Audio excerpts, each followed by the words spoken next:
پیارے نبی کی سنت یہ تھی آپ سحری بالکل آخری وقت میں کرنے کو پسند کرتے تھے، یوں کہ ادھر آپ کی سحری ختم ہوئی اور ادھر جو ہے مؤذن اذان دے، نماز کا وقت داخل ہو جائے، اور فوراً اتنی ہی جلدی آپ نماز بھی پڑھ لیا کرتے تھے۔ زید بن ثابت رضی اللہ عنہ فرماتے ہیں ایک مرتبہ ہم نے آپ کے ساتھ سحری کی، سحری سے فارغ ہوئے اور فارغ ہو کر آپ مسجد تشریف لے گئے اور نماز قائم کر دی آپ نے۔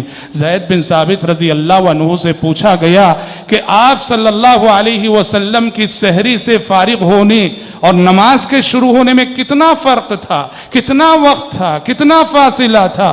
زید بن ثابت رضی اللہ عنہ نے فرمایا قدر ما یقرأ الرجل 50 آیۃ، آپ کی سحری کے ختم ہونے اور فجر کی نماز شروع ہونے میں اتنا فاصلہ تھا کہ ایک شخص 50 آیتیں پڑھ سکے۔ 50 آیتیں پڑھنے کے لیے جتنا وقت لگتا ہے آپ کی سحری اور نماز فجر میں اتنا فاصلہ ہوا کرتا تھا۔ مطلب یہ ہے کہ جلد سے جلد آپ صلی اللہ علیہ وسلم سحری کے بعد نماز پڑھتے تھے۔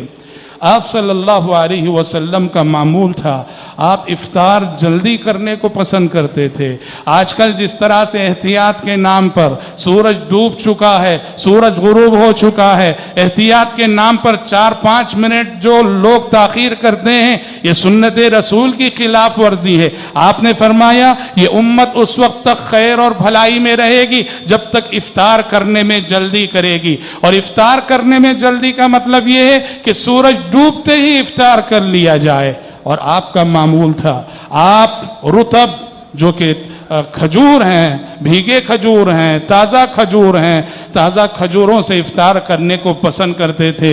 رطب اگر نہ ملے تو تمر جو سوکھے کھجور ہیں ان سے افطار کرتے تھے، اگر وہ بھی نہ ملے تو آپ صلی اللہ علیہ وسلم پانی کے ذریعے افطار کرتے تھے، اور افطار کی دعا آپ صلی اللہ علیہ وسلم یہ پڑھا کرتے تھے ذهب الظمأ وابتلت العروق وثبت الاجر ان شاء اللہ۔ یہ آپ صلی اللہ علیہ وسلم کی دعا ہوتی۔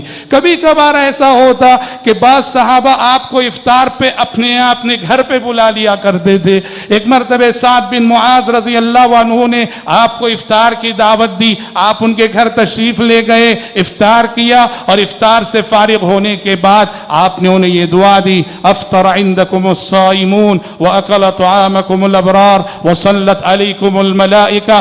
جس طرح آج تم نے ہمیں افطار کروایا ہے، اللہ کرے کہ ہمیشہ روزے دار تمہارے گھر افطار کریں، نیک لوگ تمہارے دسترخوان پہ کھائیں، اور فرشتے تمہارے حق میں دعائے رحمت کرے۔ یہ دعا آپ صلی اللہ علیہ وسلم نے افطار کرانے والے صحابی سعد بن معاذ رضی اللہ عنہ کو دی، اور آپ نے احادیث میں افطار کروانے پہ ابھارا ہے۔ روزے دار کو افطار کروانا یہ بڑی نیکی ہے، بڑا اجر و ثواب کا کام ہے۔ اور افطار کروانے کا مطلب یہ نہیں کہ آپ پوری دعوت کریں، پوری ضیافت کریں۔